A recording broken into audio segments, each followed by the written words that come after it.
Heyo, and what is up, gang? Thank you for checking out Sledgehammer TV tonight. We took our first step into the WWE ThunderDome as SmackDown came to us live with its new and improved set and this new technology that we're going to bring fans back. And the show was everything I told you guys last week that it was going to be. It was nothing but a big blunderdome. We can call it an thunderwhelming show from the WWE as usual, proving what I said, that it doesn't matter what the set looks like. I'm not here to see lasers and graphics and fake lightning. I'm here to watch pro wrestling, and if you would put on a decent show and have storylines that matter and matches that are good with time to actually breathe and not bury half your talent in the process, you could have the show in a garbage dump with minimal lighting and it would be the greatest show you've ever seen if they didn't forget how to actually book professional wrestling, which was clear as day on tonight's episode of SmackDown from the Blunderdome. And we're going to talk about it all right here and right now. My name is Nick Nightmare, and you are watching the Sledgehammer Wrestling Show's SmackDown Blunderdome review and reaction show. Let's do it.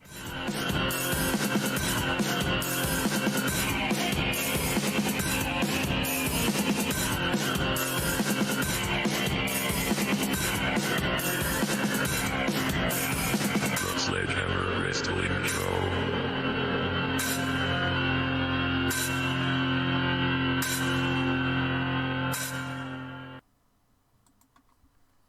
What did I say to you guys last week? You could take a lump of crap and you could bedazzle it full of jewels, and you could spray it with some air freshener so it don't stink so bad. You could cover it in gold paint. You could do whatever you want to make that lump of crap look good and try to make it not look like what it actually is. But at the end of the day, underneath all the bells and whistles, underneath all the decorations, it's just a big steaming pile of crap. You just made it look nice. Does that still mean, does that make it better? No. It's not better. It's just a pretty good-looking piece of crap. Let's talk right off the bat about the Blunderdome. Sure, it looked cool, right? You're going to hear so many people talk about, oh, let's give the WWE some credit. Oh, it looked pretty cool, and it had a pay-per-view feel, and it was great to have the Titantron and the Pyro and the... What does any of that matter when the quality of the show was absolutely piss poor? And it was just the same old garbage that we get from SmackDown every week. Everybody's talking about, oh, let's give the WWE some credit. Screw that. They don't deserve any credit. Because if they put even a fraction of the amount of effort into their actual show that they put into this big Thunderdome idea with the Guess Who crowd, all the stupid boxes that were very jarring to the eye, then it would be a good show. But you care more about the presentation. Oh, it had a great presentation tonight, didn't it? Screw the presentation. Like we said at the time, I'm not here for your presentation. I'm not here to see what you're going to do with the arena. I'm not here to see what cool little lightning graphics you have. I'm not here to hear every single weather-related pun that you could come up with be shilled at me from the WWE commentary team.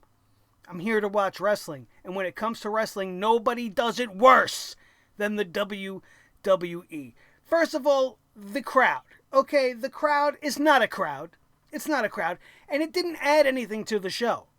It didn't add a thing because we didn't hear any actual live reactions from any of the people in that screen. I am 110% convinced that they were muted.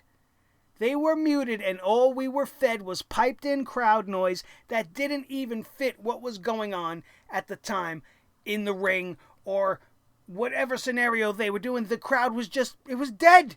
It was just static crowd noise with a few little accents here and there. They put boos in for AJ Styles. They put boos in for Sonya Deville. That's how you know it's bullshit, because if there was a real live crowd, a real wrestling crowd knows what's going on with Sonya Deville in the real world. And if you think for 1 minute the fans weren't happy to see Sonya Deville and wouldn't have cheered her just to support her, you're out of your mind. So it was completely disingenuous. There was nothing nothing real about the crowd that was there. Oh, it's so great to see the WWE Universe back. Yeah, but don't say nothing. We don't want to hear what you have to say. There was no chance. There was no fan interaction. They didn't do anything that made it feel special.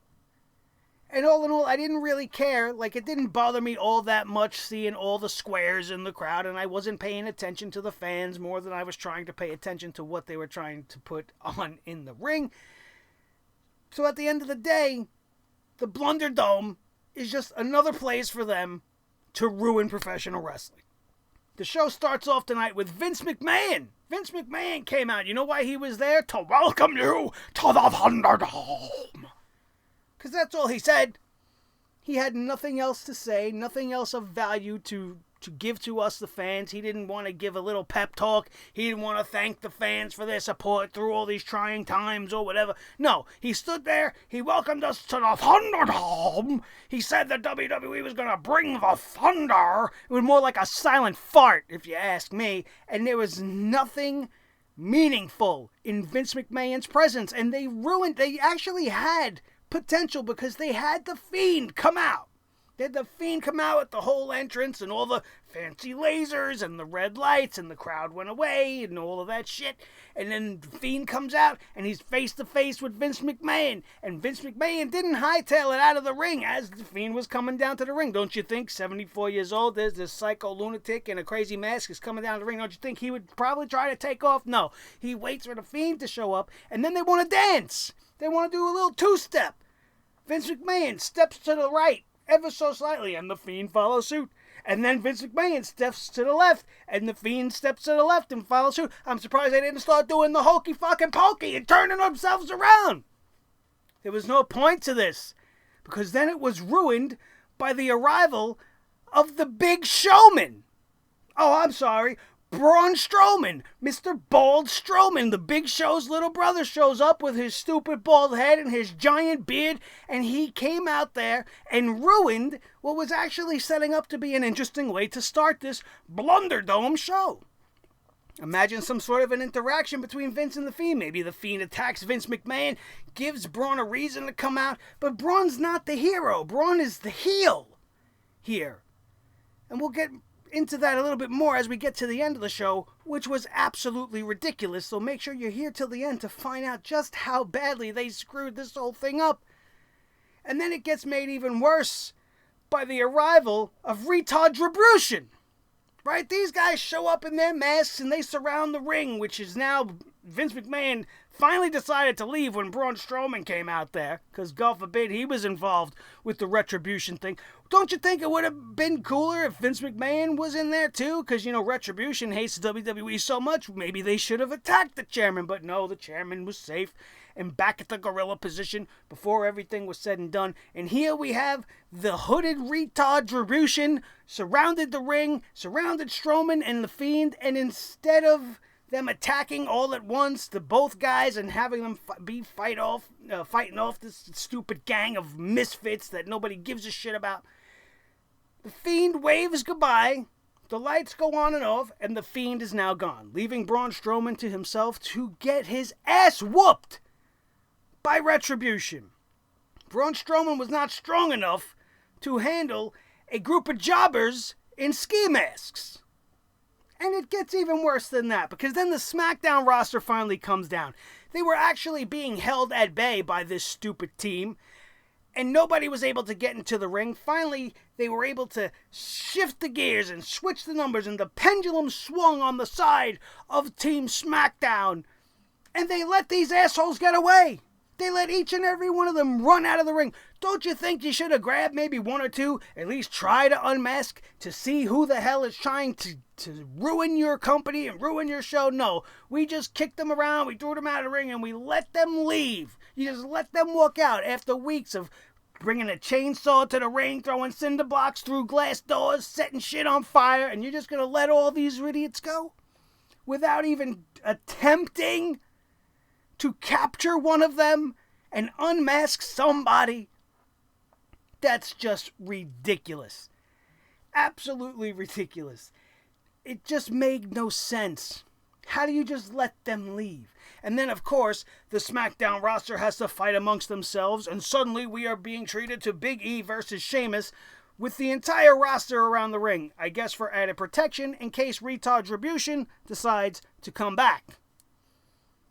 But that was all that they were cared about, that the roster cared about, was this one match, because they didn't surround the ring for any other match throughout the entirety of the night. It was just the Big E versus Sheamus match. That's what everybody cared about. And I don't know why, because it was a very slow match. It was kind of boring. And the WWE are booking their baby faces or their top guys. You want to think that they want to book Big E as a top guy, but they're booking him so terribly by making him have all these matches where he has to sell all these moves. He's a big, strong boy. All right, he's much more than gyrating hips and flipping pancakes. He can kick your ass. And I wish they would book him that way.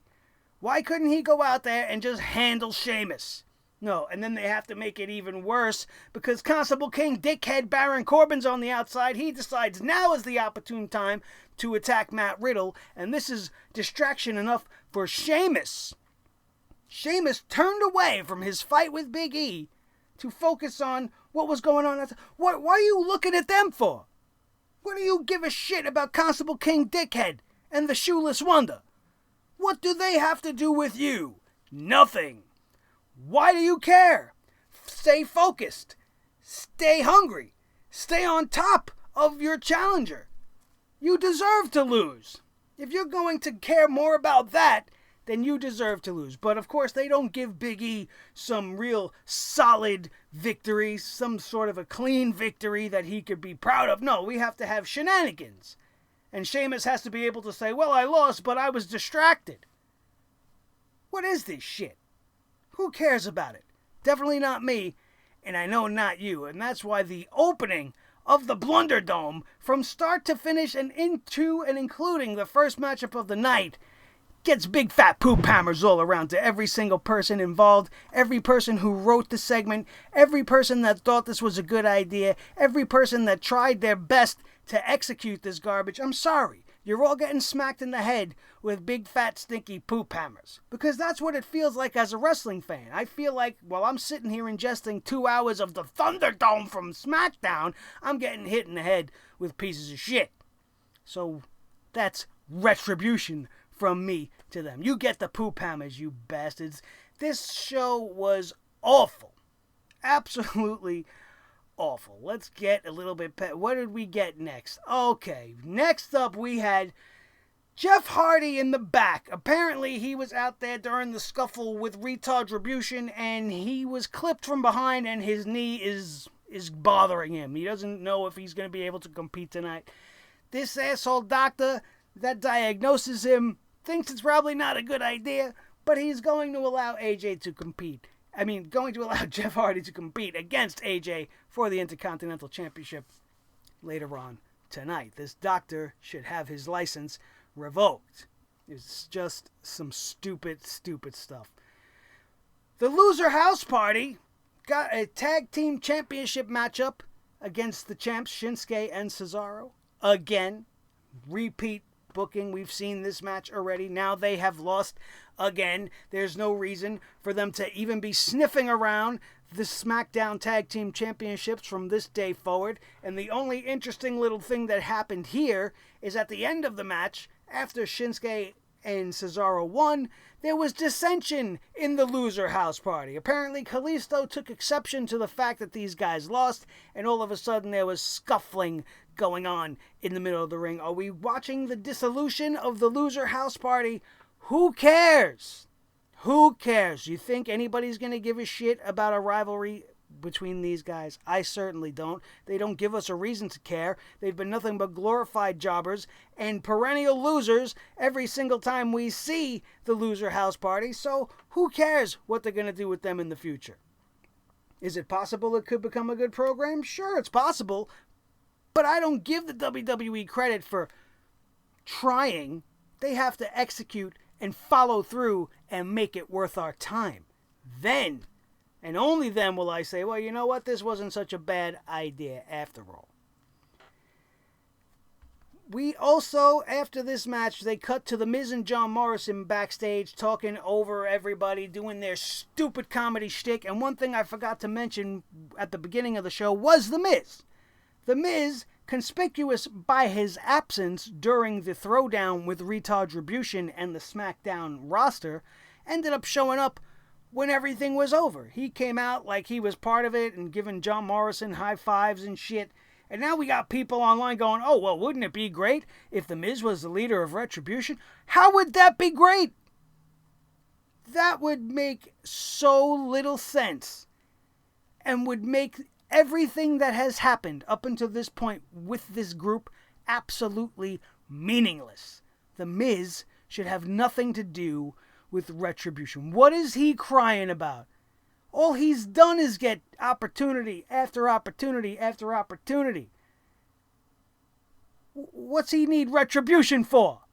Did they not pay him for taking leave when his kids were born or something? I don't understand. Is it a personal thing? Is he mad that they won't bring Maurice back? Like, why does The Miz need Retribution from the WWE? Dolph Ziggler, as bad as that would be, I would buy that because they booked him like a schmuck his whole career. And continue to do so. So Dolph Ziggler being the leader of Retribution would probably make a little sense. Because the guy's sick and tired of being used as a secondary hand. Leading a generation of future stars. Maybe that would be interesting. I probably still wouldn't like it because I'm tired of seeing Dolph Ziggler. But The Miz would make even less sense than that. Oh my God. Just awful. Awful. Kayla Braxton interviewed AJ Styles, who was mocking Jeff Hardy about his knee and his knee injury and is now gloating and pretty much has this match in the bag. If he competes, he knows he's going to win because Jeff Hardy is hurt. Great. We had a whole promo segment which was way too long and unnecessary once again for the golden role models, Sasha Banks and Bayley. I cannot wait for this shit to wrap up. I really can't. It's just become the same act on every show over and over and over again. They come out, they cut this long-winded promo that doesn't really say much of anything. They decide tonight, thanks to Corey Graves, that we're going to have a beat-the-clock challenge where they're both going to fight Naomi, and whoever beats Naomi in a quicker time will face Asuka first. And who cares? Or last, whatever. Does it matter? No. This was stupid. This was a waste of time. Who cares who goes first at SummerSlam? Do we as fans give a shit which match we're going to see first? No, we don't. It doesn't make a difference.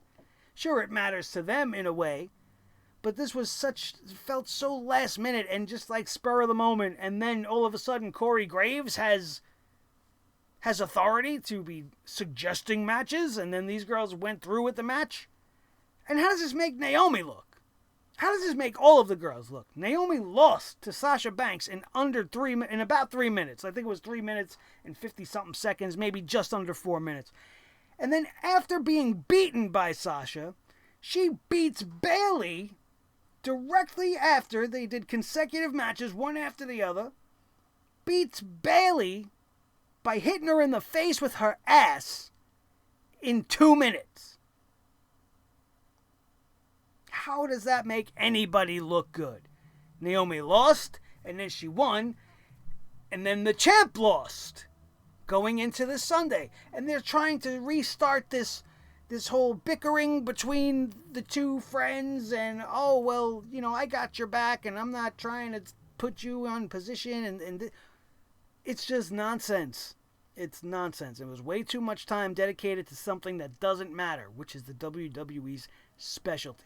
And why they have to have a promo on every show, I don't understand. Remember back in the day when a champ used to be only there when necessary? That was good times, right? It made it meaningful to see the champion.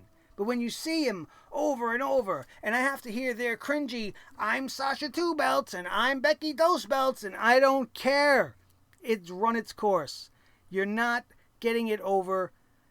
Becky barely got it over. The Becky 2 belts thing was cringe at best, but it made sense because she had both singles championships. You guys are dual champions, I get it, but you can't have everybody with the 2 belts thing.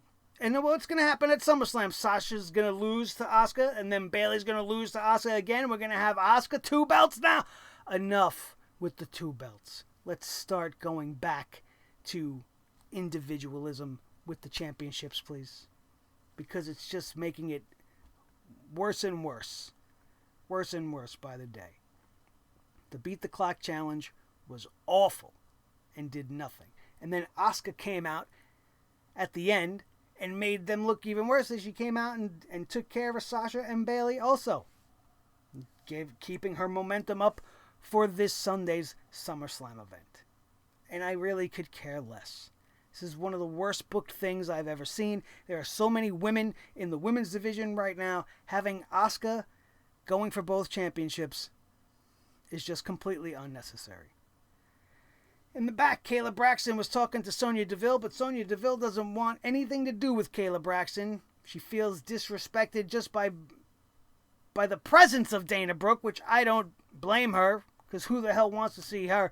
Dana Brooke's trying to be all cool and like, oh, I heard about what happened to you, and I'm really sorry about what happened to you. And then she got the Botox slapped right out of her lips. I swear to God, I seen collagen just flying everywhere after she made that comment. It was a hell of a slap. And Sonya Deville continues to be my favorite thing on SmackDown. However, tonight they did something very unexpected. We seen a promo from Mandy where she was very heartfelt and reaching out to Sonya because, I guess, of what's happened to her, and she wants her friend back and this and that, and being the whole babyface girl, and she did a good job in her promo, as she has been doing, because this feud has been the best feud on SmackDown.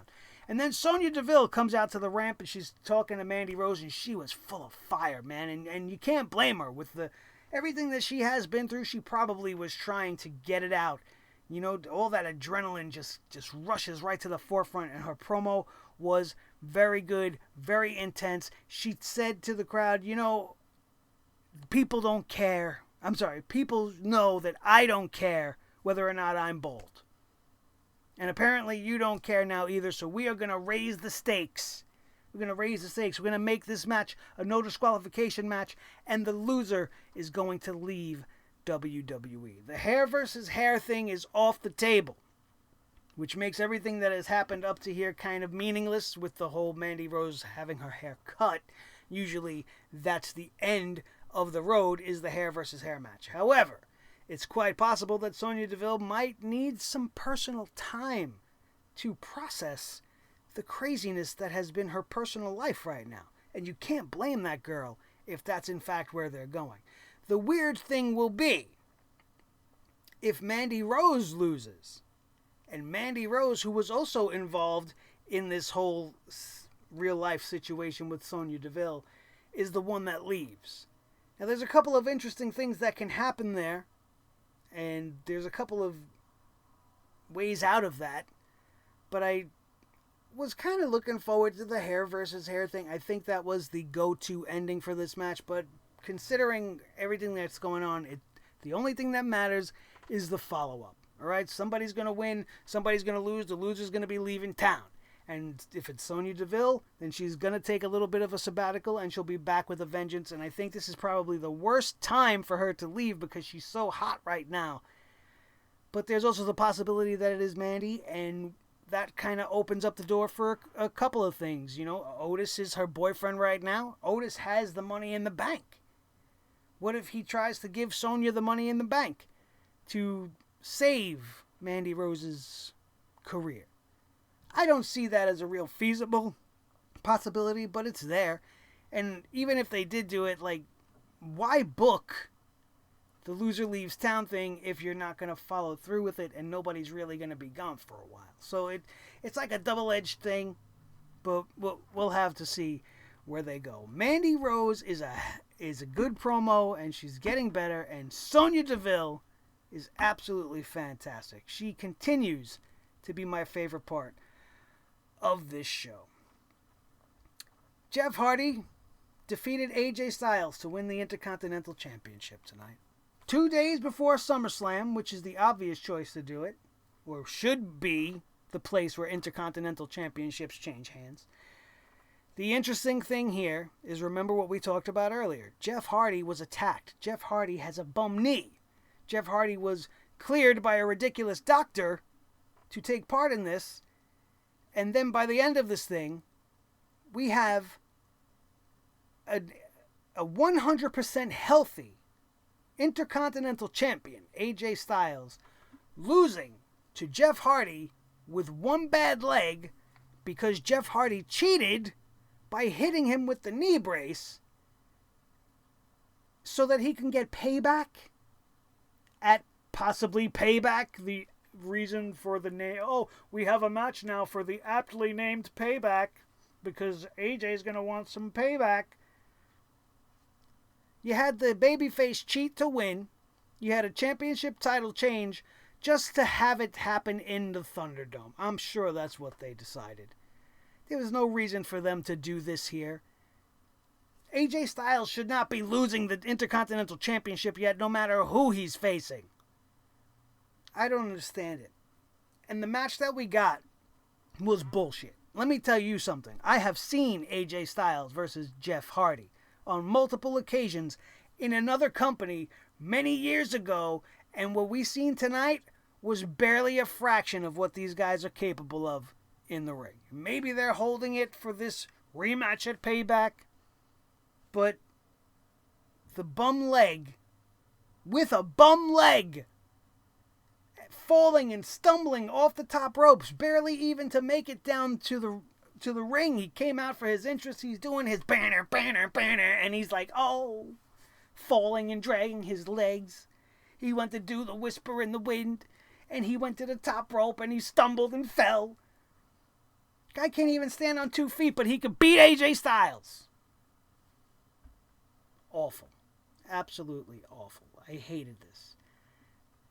After the match, Caleb Braxton interviewed Jeff Hardy immediately after, and Hardy was talking about overcoming his personal demons, and now thanks to the fans, and he tried to pull some kind of a babyface promo, but then they kind of cut him short, and they started playing his music, and he had to get on out of there. But he was pretty much thanking the fans and saying he's happy to be an inspiration to those of us who have been in the same position as him, and that has absolutely nothing to do with anything. It was very underwhelming. Just like seeing the Firefly Funhouse tonight was just a mess. An absolute mess. We had the puppets pretending to play out the romantic angle of Braun Strowman and Alexa Bliss. Rambling Rabbit was Alexa Bliss. Huskus the Pig Boy represented Braun Strowman. The best part about this whole thing was the t-shirt that he put on the pig that said, "Get these hooves." I chuckled at that. But everything that went on to follow was just ridiculous. It was a parody of what we have seen between Braun and Alexa, and they started to go off script apparently, which made Bray Wyatt absolutely furious. He talked about how the Fiend can't wait to get his hands on Braun Strowman. And then suddenly Braun Strowman shows up and beats the snot out of Bray Wyatt. Okay, now let's analyze this for a second. So you're telling me that A, the Firefly Funhouse is just backstage at Smackdown? Or has it been in the Thunderdome all along? Is that the secret location and now it's out because we're in the Thunderdome? Now Bray Wyatt's not safe. The Firefly Funhouse isn't secret anymore. Braun Strowman has known how to get to Bray Wyatt in the Firefly Funhouse for weeks, apparently, and has done nothing. And the Fiend was not involved here. This was the Bray Wyatt character, the Firefly Funhouse Bray, gets his ass beat by Braun Strowman all over the back, beating him up all over the Funhouse, and then he chokeslams him off of a ramp out of a tunnel in the back of the Amway Center somewhere, conveniently right in front of an ambulance that was just happened to be parked there. It was the worst looking ambulance I ever seen in my life. It was like Hulk Hogan colors, and it was just very, very strange. They get Bray Wyatt onto this ambulance. And then the ambulance finally starts to pull away, and we got the weird looking bald producer guy in the back screaming and acting up and getting all crazy. And then the ambulance stops. And it backs up. And inside, the glass turns red. And everybody's freaking out, man. Oh, what is it? Everybody run. But nobody ran. And then the doors swing open and the Fiend is standing there. So Bray Wyatt, after he was chokeslammed into some concrete from about 10 feet high, turns into the Fiend to stand there and laugh at the camera. He didn't go chasing after Braun Strowman. Braun wasn't standing there. The Fiend opened the door and got to see a bunch of clowns standing there overacting and pretending to be all scared. Oh, what is that? What kind of a way is that to end this show? How is that supposed to get us excited for Braun versus Bray? The only thing I'm excited to see about this feud is to see it end. I want it to be over.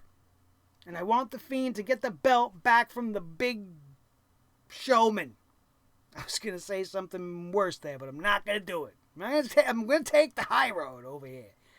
The big showman needs to go away right now. All of a sudden, he's a villain. Like, I don't understand it. And the Fiend's going to be the good guy? How much more can you ruin this? Like, I don't understand the concept that they're trying to portray and the double turn that all the insiders are, oh, well, it's a double turn. Screw your double turn. The Fiend don't need to turn nothing. Braun Strowman just needs to turn around and go away. You don't need to turn alignments. You don't need to change what he is. He's really following in the footsteps of the Big Show. Absolutely awful. Awful storytelling, which renders the ThunderDome moot. It doesn't matter how great the show looked aesthetically when the content of the show continues to just be terrible. Don't listen to all these guys out there and talking about how, oh, well, it made a difference and it's going to make me want to watch it more. You're insane. You're insane. You are desperate for acceptance and you are desperate to watch wrestling again. Good wrestling. And you're not being honest with yourself. If you're going to sit through this shit, at least be honest with yourself and call a spade, because this Smackdown was a suckdown in the ThunderDome. The first of many. It's not going to help the presentation. Oh, it had a pay-per-view feel. Who cares? It's Smackdown. It's not supposed to have a pay-per-view feel. If it's going to feel exactly the same as SummerSlam, then how is SummerSlam special? I hate everything about 2020 and professional wrestling. Every time you think it can't get any worse, it does. It just continues to get worse and worse and worse. And that's it. That's all I want to talk about. I don't care about anything that went on this show. It didn't do anything to get me excited for SummerSlam on the SmackDown side. Raw was absolutely hopeless, and we had the same thing happen if you think about it.